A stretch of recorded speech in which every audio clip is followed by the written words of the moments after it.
How to install Windows 11 on unsupported hardware. So I had this issue. I could not upgrade my Windows 10 to Windows 11 because I do not have TPM 2.0, which is like most people.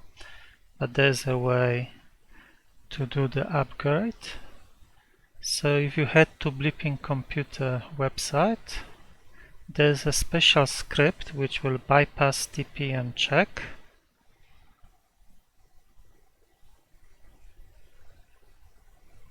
And basically this is the script.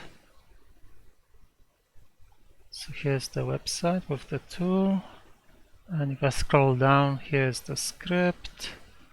If I click on raw, I get here, then all I do is copy this guy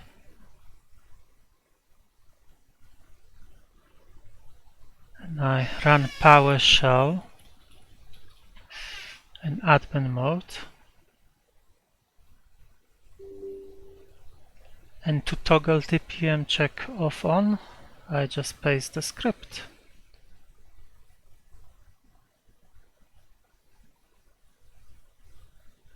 See, it has been removed because it was on for my Windows 11 installation that I've got here running.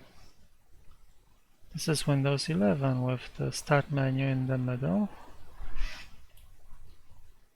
And WinVer, we can see we've got Windows 11 Pro M operating system.